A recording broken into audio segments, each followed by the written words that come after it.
Hindi po naging madali para sa mga Mindanaoans ang epekto ng power outages sa Mindanao. Sa Sarangani Province, maraming mga businessmen ang kailangan pang bumili ng mga power generator bilang alternative source ng kuryente upang hindi maantala ang takbo ng kanilang negosyo. Kaya naman naisipan ng Alcantara-led Conal Holdings Corporation na magtayo ng coal-fired power plant sa Maasim, Sarangani Province. We experience a lot of outages, some places as long as 12 hours.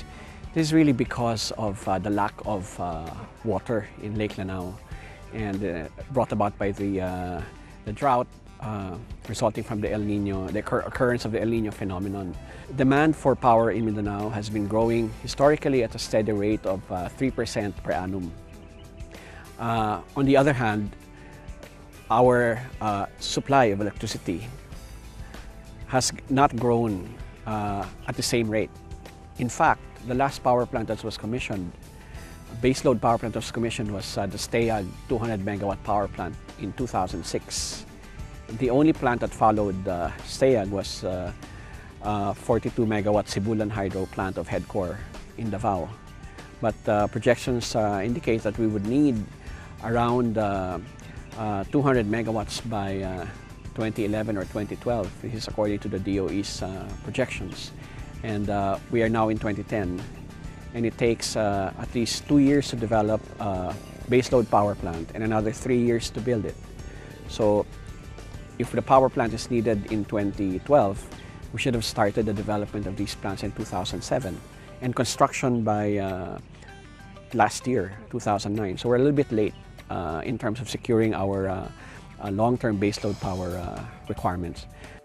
Bagamat may magandang layunin ang Conal na makatulong sa pagsusupply ng kuryente, lalo na sa Soc-Surgeon area, marami pa rin ang kumukwestiyon sa proyektong ito na baka maging dahilan lamang ito sa pagkasira ng ating kalikasan. Well, there are many issues that are being raised against coal-fired power plants, not just in Mindanao, not just in the Philippines, but all over the world. But I think it's going to be very useful to understand what is it really that we should be concerned about when it comes to any type of power generation. When you talk of the usual pollutants like sulfur dioxides, oxides of nitrogen, and total suspended particulates, for example, all these things are addressed fully by technology. There are schools of thought that indicate that there's too much carbon dioxide being produced, and certainly this is an issue that needs to be addressed. And our project, even if it is not required by law or by the government, is going to address our carbon dioxide emissions by establishing its own carbon sink. May isang investment na mukhang papasok at ito ay magbibigay ng stable supply of energy, especially to Region 12. Kapag ang isang investor ay gustong magtayo ng isang planta, manufacturing man, or shipbuilding, or cold storage, or factory ng tuna, kapag alanganin ang power supply, hahanap yung ibang lugar kung saan mamuhunan. Sarangani or Jensen will not be part of that list. That's why part of our job is not only to look at what's best and good for Sarangani, but also think about our neighbors, because Sarangani is on an island. And again, I'm saying, nobody's an island. Kinababahala din ng mga konsumante ang pagtaas ng singil sa kuryente kung sakaling maitayo ang coal-fired power plant sa Sarangani Province. Right now, Mindanao is enjoying the cheapest grid rate. We have, I think we're only paying around 2.90, 3 pesos per kilowatt hour compared to almost 5 pesos in Luzon and in the Visayas.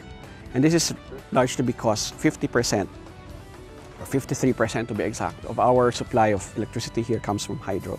As demand grows, the contribution of non-hydro power plants in Mindanao will increase. Why is that? Because hydro capacity is fixed. The operation of our coal-fired power plant in General Santos, for example, will in fact help reduce the cost of electricity.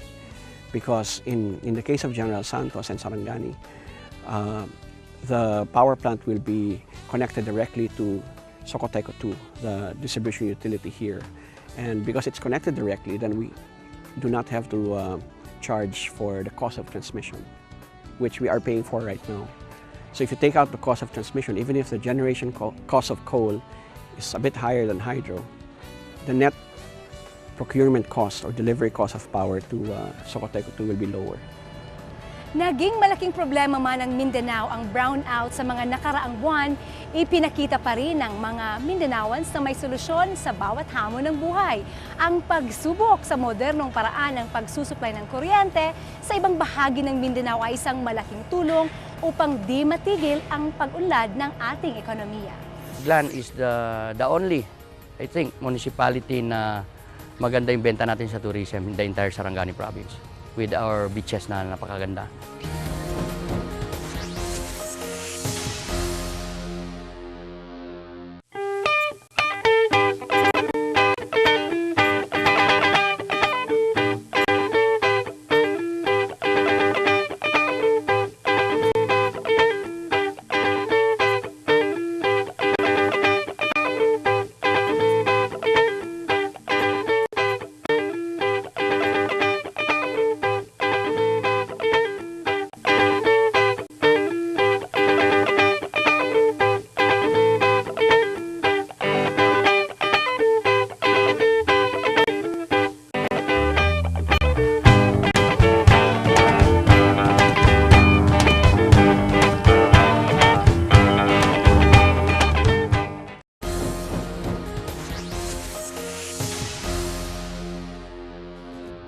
Sarangani has a lot to offer waiting to be discovered at isa na nga po rito ang Gumasa Beaches na siguradong kamamanghaan ng marami dahil sa ganda ng white sand dito.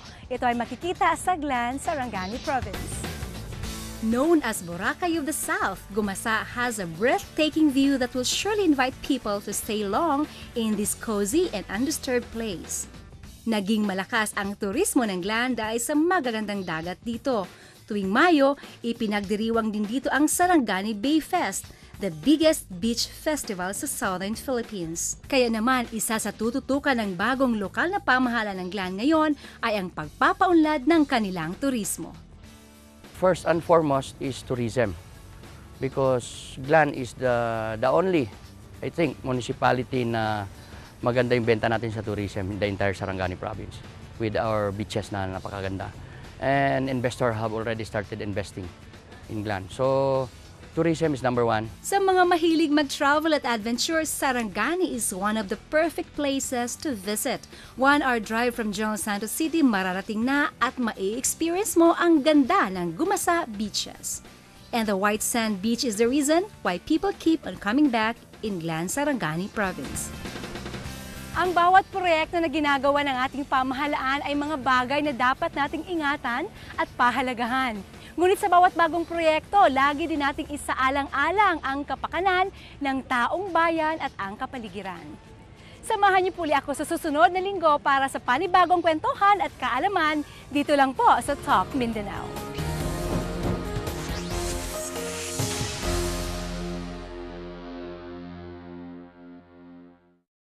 This program was brought to you by Best on CIQS Project.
damgo nga malinawon.